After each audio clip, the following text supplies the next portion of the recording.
hadapan Presiden Jokowi, Kapolri Jenderal Listio Sigit Prabowo copot jabatan Ibtu Rudiana. Termasuk juga melaporkan mereka-mereka yang melakukan penyiksaan terhadap tersangka pada saat di Polresta Cirebon Kota. Kalau Polda Jabar clear ya, tidak melakukan sesuatu dan welcome mereka sama kami.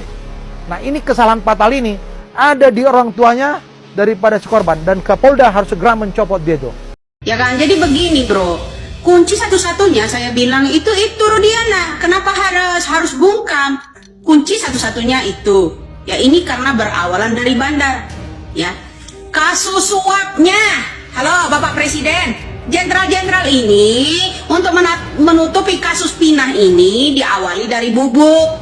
Ya, perhatikan suapnya berapa miliar jenderal-jenderal ini menerima. Coba rekening-rekening yang diterima mereka itu pada tahun 2016 dicek. Kok lebih detail kita Pak daripada Bapak Kapolri? Bapak Kapolri tugasnya ngapain aja? Kembali lagi bersama saya di Zul TV.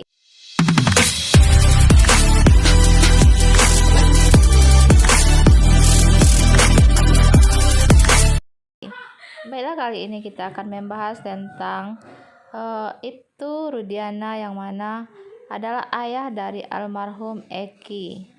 Ternyata begini videonya. Di hadapan Presiden Jokowi, Kapolri Jenderal Listio Sigit Prabowo copot jabatan Ibtu Rudiana terkait kasus Vina Cirebon. Ayah Eki, Ibtu Rudiana diperiksa Propam terkait kasus Vina. Begini analisa ex Kabareskrim Polri. Termasuk juga melaporkan mereka-mereka yang melakukan penyiksaan terhadap tersangka pada saat di Polresta Cirebon Kota. Kalau Polda Jabar clear ya, tidak melakukan sesuatu dan welcome mereka sama kami. Nah ini kesalahan fatal ini ada di orang tuanya daripada si korban dan Kapolda harus segera mencopot dia itu. Ini keras saya katakan. Diperiksa malam ini di Polres Cirebon Kota dan memang Bapak Rudiana keluarnya tidak diketahui ya, dia berusaha. Nah, kepada polisi-polisi itu akhirnya anak jadi korban. Paham? Sampai di situ?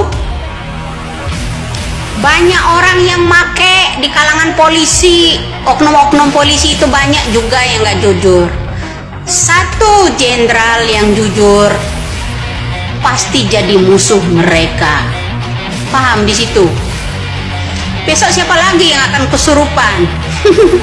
Pura-pura mediasi melalui ruh. Bilang kalau itu Rudiana menyembunyikan sesuatu. Saya kan udah bilang, Bapak itu nggak cukup anak saja jadi korban sebagai tumbalnya. Pak, tolonglah. Meskipun Bapak itu besok di penjara, bersuaralah Pak, lebih baik jujur. Ya kan, jadi begini bro, kunci satu-satunya saya bilang itu Rudiana. Kenapa harus bungkam? Kunci satu-satunya itu. Ya ini karena berawalan dari bandar. Ya, kasus suapnya. Halo Bapak Presiden, jenderal-jenderal ini untuk menutupi kasus pinah ini diawali dari bubuk. Ya, perhatikan suapnya berapa miliar jenderal-jenderal ini menerima. Coba rekening-rekening yang diterima mereka itu pada tahun 2016 dicek. Kok lebih detail kita Pak daripada Bapak Kapolri? Bapak Kapolri tugasnya ngapain aja? Saya memberikan jalan penyidikan, ya kan? Sidik kembali. Ya, penyidik pada waktu itu Kapolresnya siapa? 2016. Kapolri kita siapa? 2016. Ya. Presiden kita siapa? 2016. Panggil aja itu. Ya, pejabat-pejabat kala itu. Disidik tentang suapnya dulu yang masuk ke rekening mereka. Ya. Kenapa penyidik kok dibilang bodoh nanti marah? Himbauan kepada Bapak Presiden Jokowi, Hotman Paris sebagai kuasa hukum dari keluarga Vina, Hotman 911 menghimbau kepada Bapak Presiden Jokowi untuk membentuk komite menyelidiki kasus ini. Tunda dulu proses pro justisia yang sekarang. Tunda dulu pelimpahan kasus ke kejaksaan karena jauh lebih dalam sudah dilakukan tahun 2016 ternyata hasilnya sekarang bertolak belakang satu sama lain. Ya, 8 pelaku di BAP di tahun 2016 mengatakan tidak ada tersangka fiktif.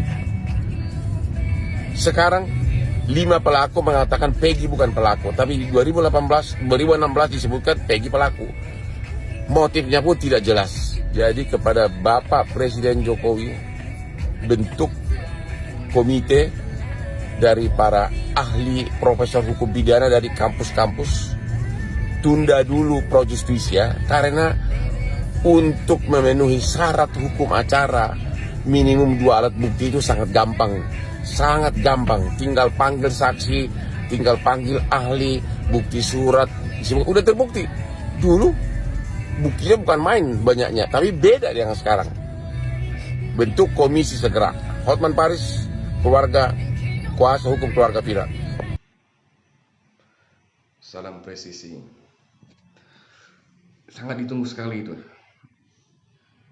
LP atau laporan polisi dari keluarga atau dari menantu ex Bupati kepada Ibu Widya yang akun TikToknya dagelan politik. Netizen pasti akan menunggu perseteruan ini untuk membuktikan apakah kicauan Ibu Widya tersebut benar atau pihak dari menantu ex Bupati benar. Nah, disinilah letak pembuktian mana yang berbohong dan mana yang benar.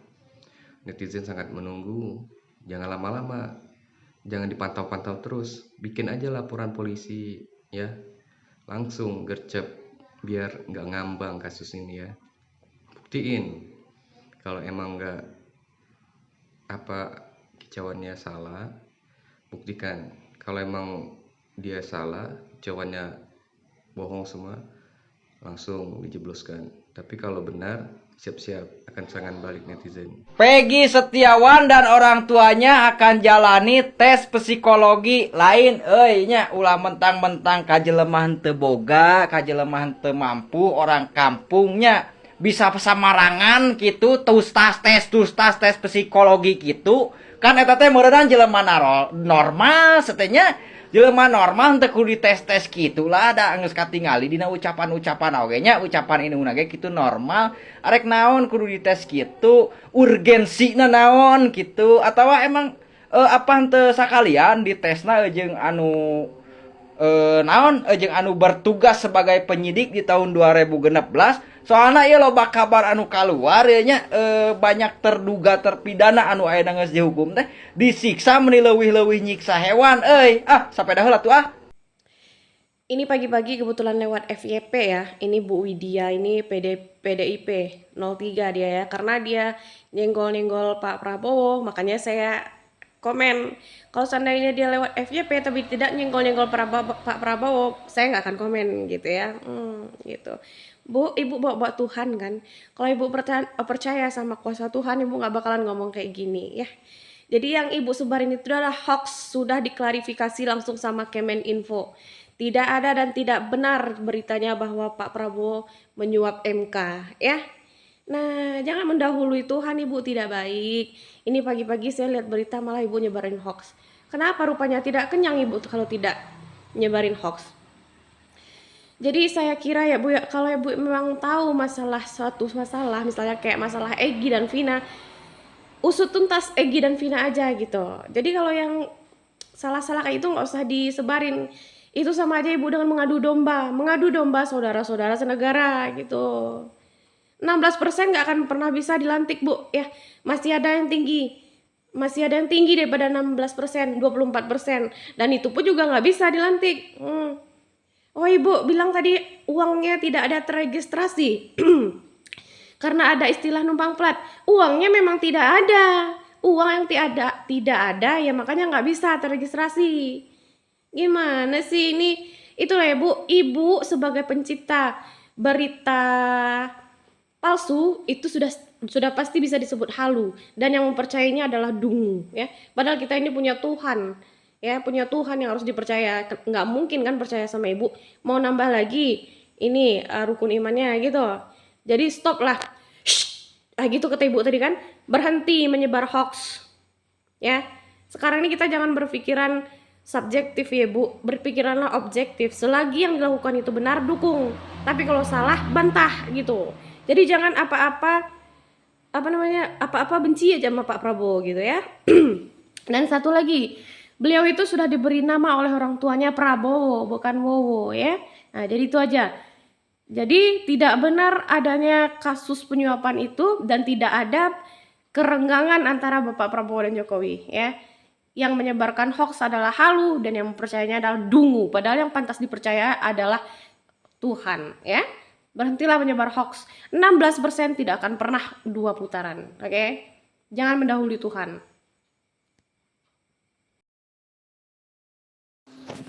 Jadi dapat disimpulkan bahwa Ibtu Rudiana, ayah Eki almarhum, dia ikut terlibat dalam kasus Vina Cirebon, yang mana orang-orang ingin supaya Ibtu Rudiana itu dipecat jadi kepolisian.